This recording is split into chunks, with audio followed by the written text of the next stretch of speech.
Welcome to the Liberated Feminine Podcast. I'm Lucy Lampe, your host, and today's topic has been highly requested for quite some time. And today we are going there. The question is it possible to have both safety and passion in a committed relationship or in a relationship period? But those asking this question, they're asking in the context of a committed long-term relationship. Because as we see, right, and maybe as you've experienced in a new relationship, there can be this wild chemistry. Your brain is simmering in a cocktail of feel-good hormones. And we all know that is not sustainable long-term. However, this is a big however, that does not mean that you should lose attraction or that it is not possible or even actually that we're not made to have chemistry long term, because that is definitely not true. Now, what we want to differentiate is actually on a deeper level.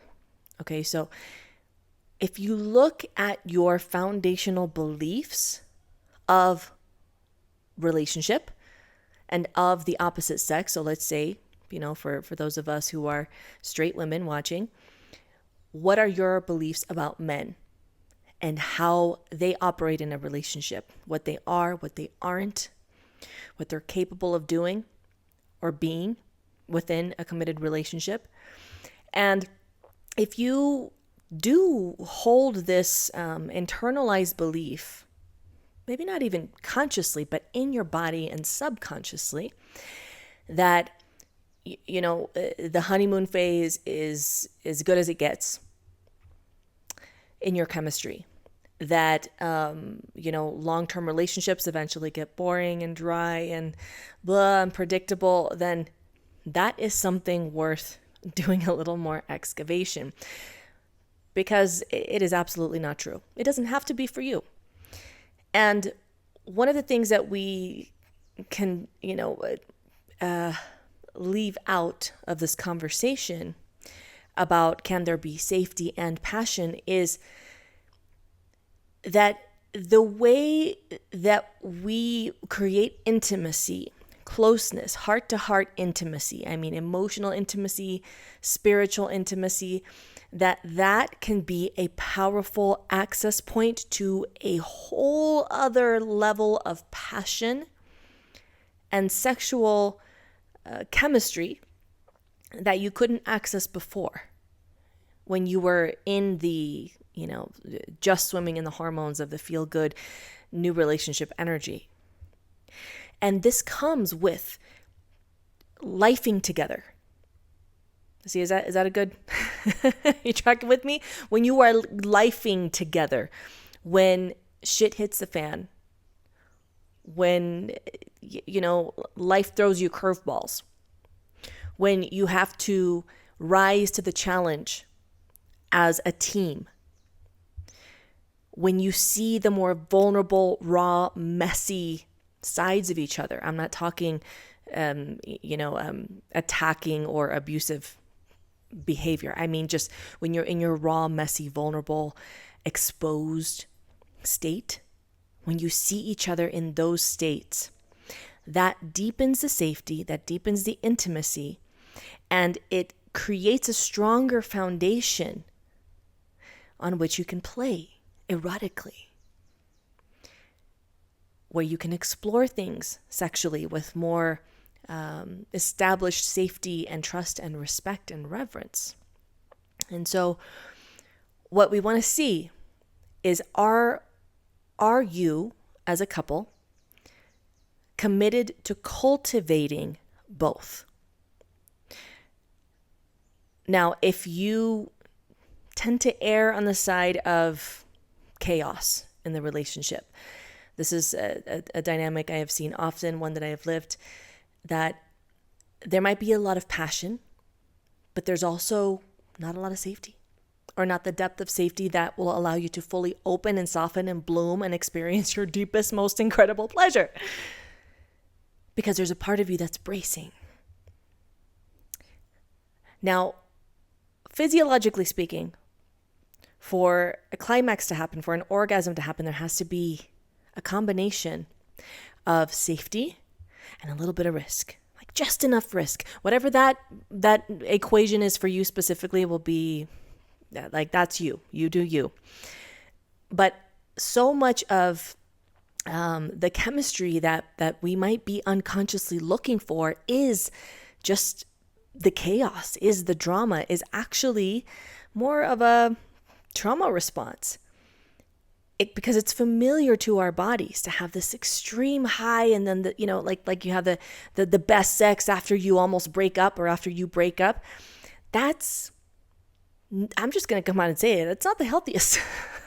It's not. When we look at it from the standpoint of an actual safe foundation, a foundation of safety, those extreme highs and lows, you're not going to have that. So if that's what it takes to get you off, then okay, you're sacrificing to some degree safety in exchange for chemistry. But if you really want both, this might take some deep intentional nervous system work and healing within yourself.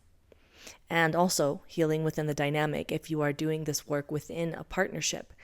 Now, if you're single and you're doing this work, cool. Like, you get to repattern this. Pay attention to the patterns that you do have when you're dating, who you tend to be attracted to. Are you attracted to the more exciting but unavailable people? Are you bored by people that are consistent, show up and do what they say when they said they were going to do it? People who are kind and respectful and can actually hold space for you and your feelings and your emotions without getting reactive. If those things are a turnoff or an ick, or they're just kind of, you're like, meh, just notice that. Observe it. This is not to make you wrong or say you're just traumatized. Like, I'm not going to say that. I'm not someone to say that. But just get curious. Like, why is that? Why is that I need I need to chase him down, or have this feeling of like, oh, I can change him, I can fix him, I can win him over, I can be the one to finally make him this way, to make him a safe man, to make him a responsible man, to make him a responsive, emotionally available man. No, sis, cut that shit out. That right there is some martyrdom. Just cycles of martyrdom. And deep down, it's wanting to be chosen. It's wanting to be special.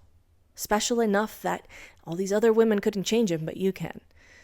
So, hey, let that be what it is.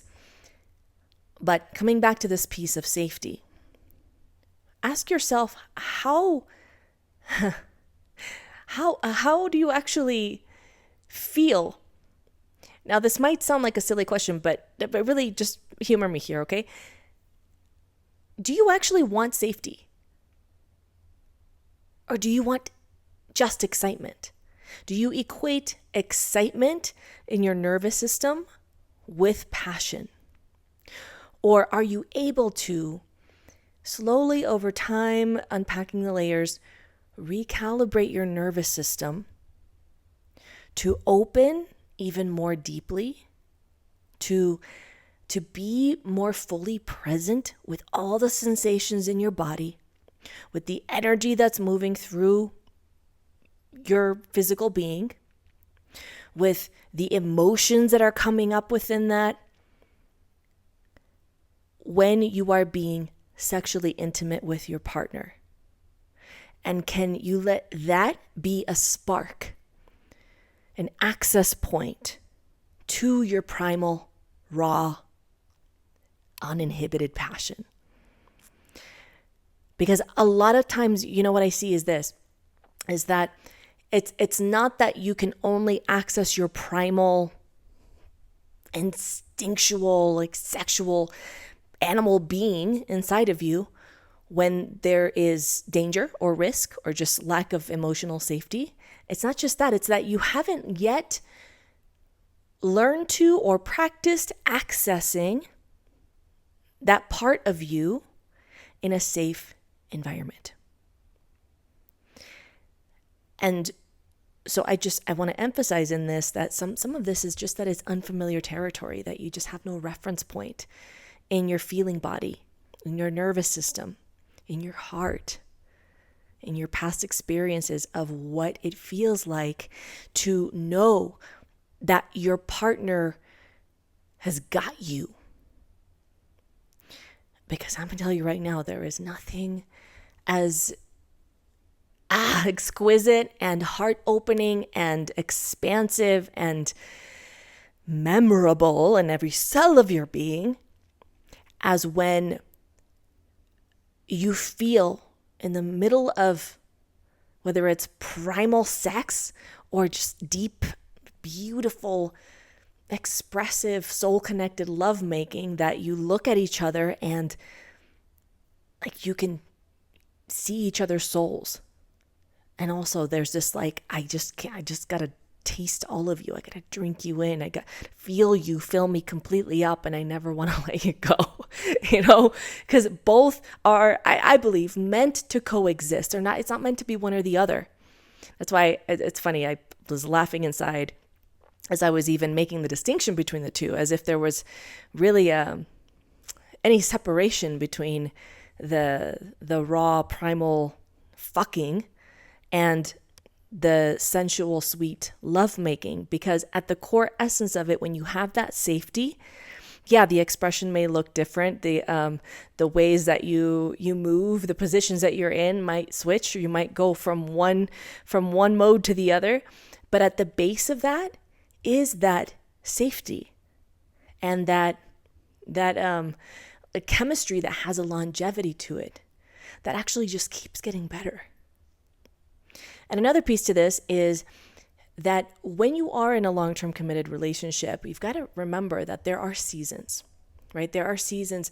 There are some seasons where you will need to be cultivating and focusing on more safety, and some seasons where you get to emphasize more of the chemistry building and the erotic play dates and all of that stuff. Like right now, I am 7.5+ months pregnant. And, sex looks different. It looks different. There are some positions that I literally can't do right now. So we have to get creative. We have to work with what we got. We're working with what we got. And on top of that, I have a lot of emotional just breakdowns.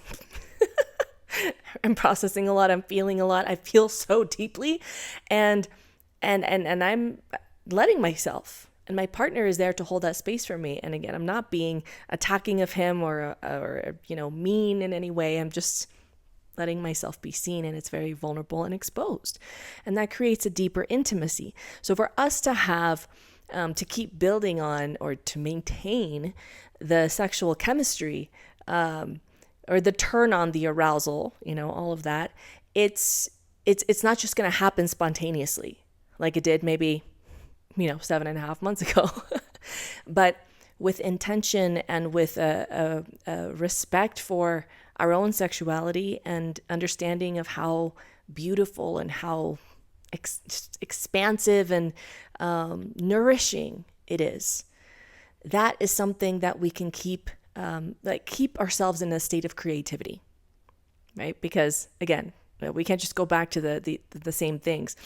And also it can't be as spontaneous sometimes because I have to be ready. I have to be in a certain position. I have to, and so there are all these different factors. And this is part of that adaptability that is necessary in relationships, period. And so if you want to have the safety and the chemistry, it will require your adaptability. Now, if you are, 10, 20, however many years, however many months into a relationship, and you're questioning, okay, I don't know if this is going to be a relationship where I can have both. Because maybe, now you're getting really comfortable with each other. Maybe now it's becoming more about the kids or logistics or taking care of things around the house, day-to-day things, and it's starting to feel a little boring. So this is where you've got to, again, bring that intention in. And even more than just the intention of having sex, because as Esther Perel says, and I love this, sex is not a thing you do, but a place you go. So instead of just having sex for the mechanics of it, focus on actually connecting with each other's hearts and build upon that heart intimacy, that I see you, I'm with you, I've got you feeling. And then from there, having space where you can intentionally, even if it's planned, like, hey, today we're going to, after the kids go to bed, we're going to, play around and see what happens. Or this afternoon before they get back from school, or whatever it may be, or this morning, but bring intention into it. And there's another layer to this, whether you watching this are what we would consider the higher desire partner or the lower desire partner. That's a different topic. That's more nuanced than what I can go into in this video. But actually for a little bit more on that, there is an episode on maintenance sex, which I know doesn't sound sexy, but believe me, it's worth checking out. Okay.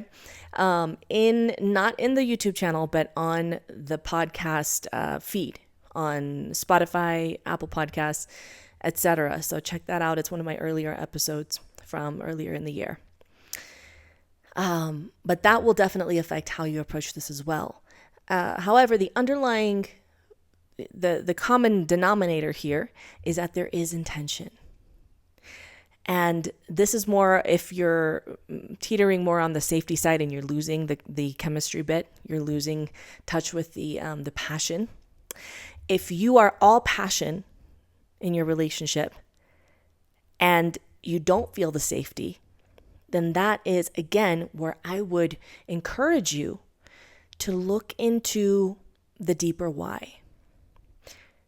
What are those underlying beliefs or assumptions or expectations that maybe are it's just a part of your way of thinking? You haven't really had to second guess it or question it. It's just like, this is how it is. Maybe it's how you saw love and relationships being modeled as you were growing up. Maybe it was through movies or media or somebody that you looked up to, or something that through, your observation of couples in the collective, you thought, well, this is just how it is. We fight, we blow up, we have all this uncertainty. I don't know if we're going to make it. And then we have the passion. And so when you're in that space, again, it's really difficult or impossible to get to a place in your nervous system where you can fully, deeply open your heart during sex. And that is a completely different experience than when you just feel like the rush of adrenaline and endorphins and dopamine and you have like an amazing orgasm, but then it's like, okay. And then when's the next time? You have to wait for the next high. So it's more of a roller coaster. Ideally, now wouldn't we all love to have exactly this all the time, forever and ever, amen.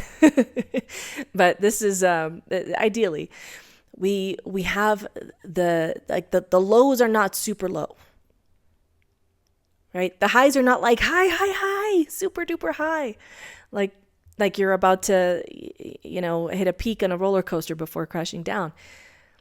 But you still have these it's like big swelling waves. All right. Again, really honestly ask yourself, does that sound exciting enough to me? Or do I actually want, or am I even addicted to the extreme highs and lows? Because having passion and safety in a relationship is one thing, but having those really big highs, but then followed by those lows or preceded by those lows is a different experience. And that, I will say, you can't quite have both. Now, highs and lows in your emotional, authentic expression of yourself and what you are feeling and what you are being initiated to by life, that's different. You can have that. That is just being human. You can have these highs and lows. The more flexible your nervous system is, that won't burn you out. That you won't crash out to a certain threshold. But also, so much of our capacity of holding the safety and diving into the passion waters, I'll call them, has to do with how adaptable our nervous systems are and how much our capacity to feel is. So for that, this might seem unrelated, but it is directly related to your ability to create safety in yourself, which is correlated, there's a word, to your ability to cultivate safety with a partner or to recognize a partner who has that capacity in them, and to shift into the mode of like, now I'm going to be a spicy mamacita. Now I'm going into slut mode. Okay? Your ability to go from mom mode to slut mode is in your nervous system. You don't talk yourself into it. You don't force yourself in with affirmations, or you psych yourself out, out of feeling blah because you had a heavy day. It is something that it is part of your way of being. It's part of your way of being. And you build that into, let's say, your hardware, your operating system, both, by allowing yourself to be more present with the fullness of your human feeling. That is how we build capacity, not by trying to fix emotions in those moments where you feel upset, sad, overwhelmed, angry. The more you can be with those feelings in your body, whatever those tools may be that can help you with that, consistently over time, what you'll find is that your nervous system's capacity to hold without collapsing is going to have a huge impact on your sexual health and on your sex life. So I think we'll stop there because there is so much more that we could go into when it comes to nervous system and pleasure, and perhaps in a different episode. Comment if that's something that you want to hear more about, and I'm happy to go more into that. In the meantime, thank you so much for tuning into this episode. Check out the description below for any recommended resources, courses, workshops, my new book, etc. And until next time, here's to liberating your wild feminine heart.